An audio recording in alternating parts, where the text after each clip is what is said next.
నాయకత్వం వర్ధిల్లాలి. ఆదినారాయణ గారి నాయకత్వం వర్ధిల్లాలి. వెంకటసుబ్బారెడ్డి గారి నాయకత్వం వర్ధిల్లాలి. బీజేపీ జిందాబాద్. బీజేపీ జిందాబాద్. బీజేపీ మాతాకి జై. భారత్ మాతాకి జై. నరేంద్ర మోడీ గారి నాయకత్వం వర్ధిల్లాలి. నరేంద్ర మోడీ గారి నాయకత్వం వర్ధిల్లాలి. నరేంద్ర మోడీ గారి నాయకత్వం వర్ధిల్లాలి. జేపీ నడ్డా గారి నాయకత్వం.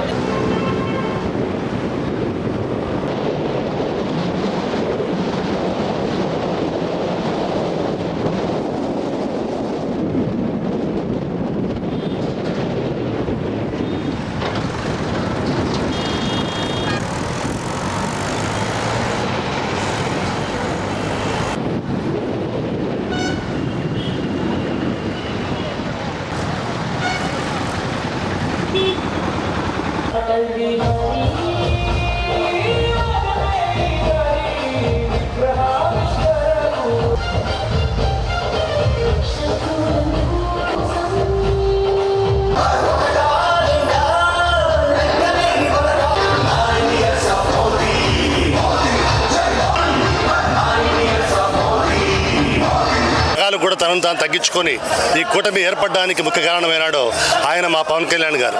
ఈరోజు కూటమి ప్రభుత్వం బ్రహ్మాండంగా ఆంధ్రప్రదేశ్లో పనిచేస్తోంది. ఆ సంక్షేమం అభివృద్ధి రెండు కళ్ళుగా పనిచేస్తోంది. ఇటువంటి క్షణంలో వాజ్పేయి గారి శత జయంతి సందర్భంగా ఆయన డిసెంబర్ 25 జన్మించారు. శత జయంతి సందర్భంగా రాష్ట్ర వ్యాప్తంగా మన రాష్ట్ర అధ్యక్షుడు చేపట్టారు. అదే అటల్ మోడీ సుపరిపాలన యాత్ర. ఈ యాత్ర ద్వారా ఆయన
శ్రీనివాస్ రెడ్డి గారు అందరినీ కూడా వేదికపైకి రావాలని కోరుతున్నాం, కూర్చోవలసిందిగా కోరుతున్నాం. భారత్ మాతా కీ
మాధవరెడ్డి గారిని వేదికపైకి రావాల్సిందిగా కోరుతున్నాము. కమలాపురం శాసనసభ్యులు పుత్త చైతన్య రెడ్డి గారిని, సభ్యులు పి సుధాకర్ యాదవ్ గారిని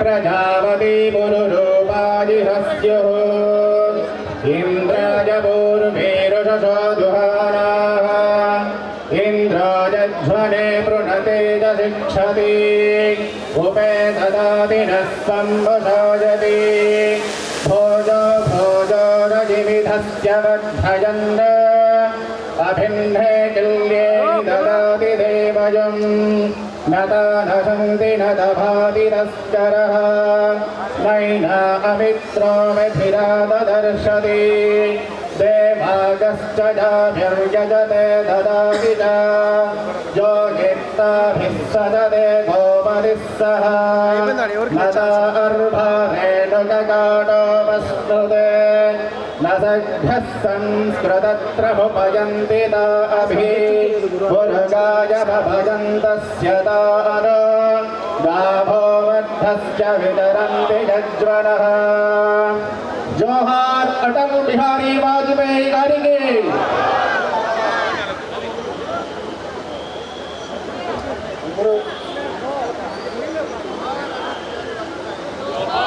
మీరు పేపర్లు వేసుకునే దానికి ఫోటోలు సరిపోతాయి. మేము భారత్ మాతా కీ, భారత్ మాతా కీ. అమర్ రహే అటల్ బిహారీ వాజ్పేయి జీ, అమర్ రహే భారత రత్న అటల్ బిహారీ వాజ్పేయి జీ, అమర్ రహే సుపరిపాలనా దక్షుడు అటల్ బిహారీ వాజ్పేయి జీ.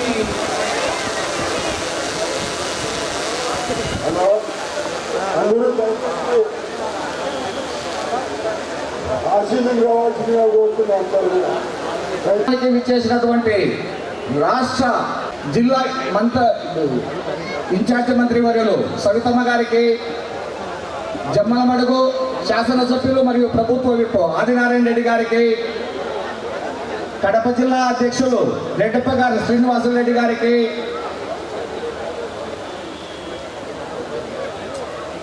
శాసన మండలి సభ్యులు రాంగోపాల్ రెడ్డికి,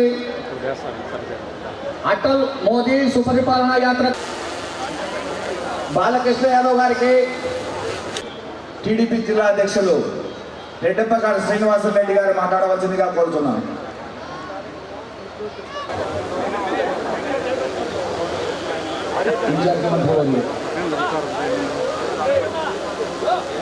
భారత్ మాతా కే, భారత్ మాతా కే.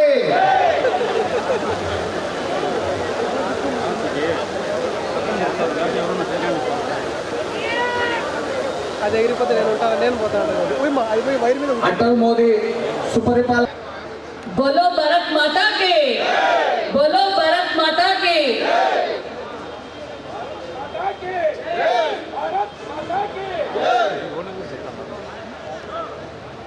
రాజనీతి కలిగిన వ్యక్తి, రాజకీయాలు ఎలా ఉండాలో నేర్పిన వ్యక్తి, మనకు ప్రధానమంత్రిగా పనిచేసిన వ్యక్తి, భారతరత్న గ్రహీత.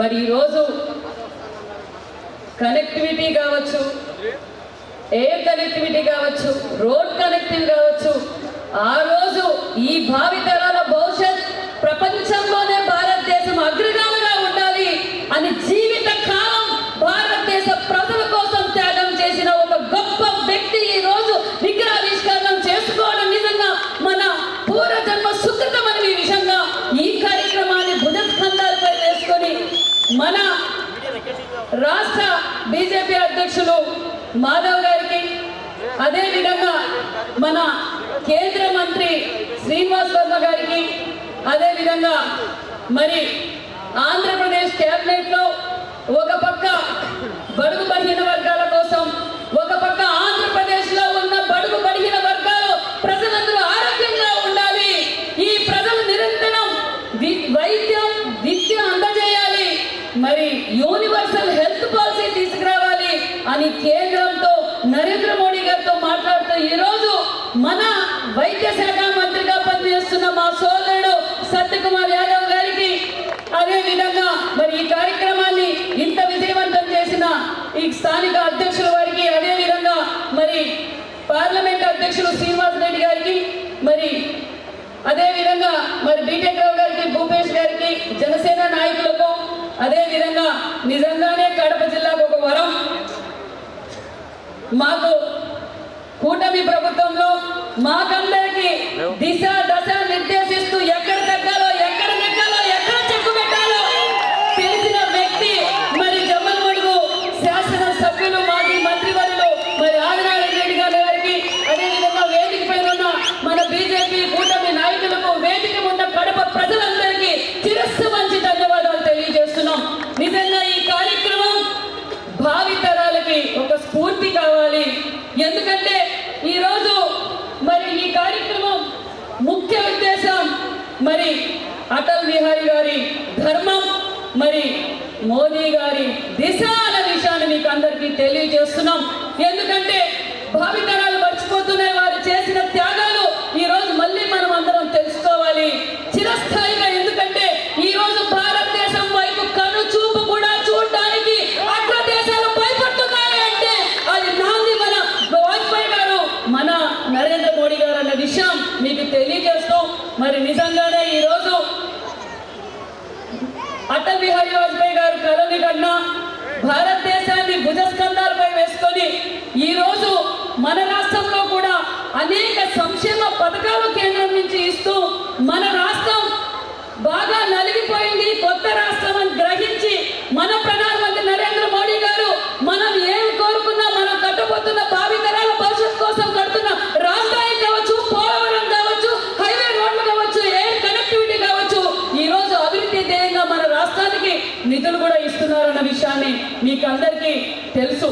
మరి అంతేకాకుండా మన విజనరీ లీడర్ మాన్యశ్రీ ముఖ్యమంత్రి చంద్రబాబు నాయుడు గారికి ఇష్టమైన రాజకీయ నాయకులు ఎవరంటే వాజ్పేయి గారు అనే విషయాన్ని కూడా మొన్నటి రోజు సభాముఖంగా మా అందరితో చర్చించినప్పుడు మీరందరూ రాజనీతి తెలుసుకోవాలి, మరి వాజ్పేయి గారి గురించి కూడా తెలుసుకోవాలి, రాజకీయాలు ఎలా ఉంటాయి, రాజకీయాల నిబద్ధత ఎలా ఉండాలో మీరు ఒక్కసారి అందరూ ఎమ్మెల్యేలు, ఎంపీలు అందరూ కూడా తెలుసుకోవాలన్న విషయాన్ని కూడా మన ముఖ్యమంత్రి చంద్రబాబు నాయుడు గారు ఆదేశించారు అన్న విషయం తెలియజేస్తూ, మరి ఏదైతే నరేంద్ర మోడీ గారు ఈరోజు 2047 విజన్లో ఏ విధంగా ఉందో అదే విధంగా ప్రపంచంలో అగ్రగామిగా మన భారతదేశం ఉండాలి, భారతదేశంలో మన ఆంధ్రప్రదేశ్ అగ్రగామిగా ఉండాలని ఈరోజు ఒక పక్క నరేంద్ర మోడీ గారు, ఒక పక్క మన చంద్రబాబు నాయుడు గారు, మన పవన్ కళ్యాణ్ గారు అందరూ కలను కృషి చేయాలనే విషయాన్ని కూడా మీకు అందరికీ తెలియజేస్తున్నాం. మిత్రులు అనేక మంది వక్తలు అనేక విషయాలు చెప్పారు. వాజ్పేయి గారి గురించి ఒక 3 దశాబ్దాల క్రితం మనం మాట్లాడితే ఈ దేశంలో పార్టీలకు అతీతంగా, వర్గాలకు అతీతంగా, ప్రాంతాలకు అతీతంగా, భావజాలాలకు అతీతంగా అందరూ ఇష్టపడే ఒక నాయకుడు ఎవరన్నా ఉన్నారని ఆనాడు చూస్తే ఎవరినడిగా చెప్పేవారు మేము అటల్ బిహారీ వాజ్పేయి గారి అభిమానులు. అటువంటి విలక్షణమైన వ్యక్తిత్వం హిమాలయాల కన్నా మించిన వ్యక్తిత్వాన్ని ఆయన నిర్మించుకున్నారు. సుదీర్ఘ కాలం పాటు పోరాటం కారణంగా ఆయనకి ఆ గుర్తింపు ఆనాడు వచ్చింది. ఒక సాధారణ కుటుంబంలో పుట్టి అసాధారణంగా ఈ దేశానికి ప్రధానమంత్రి అయ్యారు. ఒక మామూలు కుటుంబంలో పుట్టిన వ్యక్తి 70 సంవత్సరాల పాటు రాజకీయాల్లో ఉంటూ దాంట్లో 10 సార్లు లోక్సభకు గెలిచి 2 సార్లు రాజ్యసభ మెంబర్గా ఉండి 12 సార్లు పార్లమెంటేరియన్గా ఉండి అటువైపు కన్యాకుమారి నుంచి కాశ్మీర్ దాకా, ఈశాన్య భారతం నుంచి ముంబై దాకా ఈ దేశంలో ఈ ప్రాంతమని కాకుండా ఆ జిల్లాని కాకుండా ఎప్పుడూ నిరంతరం పర్యటన చేస్తూ ప్రజలతో మమేకమవుతూ రైతాంగ సమస్యల మీద గలమెత్తుతూ ఆ సమస్యల పరిష్కారం కోసం పార్లమెంటులో తన వాగ్దాటితో ఆనాడు ప్రభుత్వాన్ని మెడలు వంచి ఆ సమస్యల పరిష్కారం కోసం ప్రయత్నం చేసేవాడు అటల్ బిహారీ వాజ్పేయి గారి విషయం మనకు తెలుసు. ఏ ప్రోగ్రామ్ పరీక్షలు అయితే ఆనాడు అనేక ఆంక్షలు పెట్టి మన ఆంక్షలు పెడితే ఆంక్షలను ఎదిరించిన తర్వాత అదే అమెరికాతో అద్భుతమైన దౌత్యనీతితో వాణిజ్య సంబంధాలను మళ్ళీ మొదలుపెట్టి ఆ దేశం చేత ముప్పు పొందిన రాజనీతిజ్ఞుడు కూడా అటల్ బిహారీ వాజ్పేయి గారు. వారి గురించి చెప్పాలంటే పొద్దుందాకా చెప్తా ఉండొచ్చు, కానీ సింపుల్గా చెప్పాలంటే ఈ దేశానికి ఒక అభివృద్ధి ప్రదాతగా మాట్లాడుకోవచ్చు. మన భారతదేశాన్ని గౌరవ ప్రతిష్టలు పెరగడానికి ప్రయత్నం చేసిన ఒక దార్శనిక నాయకుడిగా కూడా మనం వారిని చూడవచ్చు. ఇప్పుడే మిత్రులు సుబ్బారెడ్డి గారు మాట్లాడుతూ ఇవాళ విగ్రహావిష్కరణ చేస్తున్నాం, భావితరాలు వారికి గుర్తుండాలి, అందుకని విగ్రహావిష్కరణ చేస్తున్నామని. సుబ్బారెడ్డి గారి విగ్రహాలు పెట్టడం వల్ల ప్రజలు గుర్తుపెట్టుకుంటారు, భావితరాలు వారి గొప్పతనాన్ని గుర్తిస్తాయి, ఈ సమాజానికి, దేశానికి, రాష్ట్రానికి వారు అందించిన సేవలు గుర్తుపెట్టుకుంటాయి అనుకోవడం సరైనది కాదని నా ఉద్దేశం.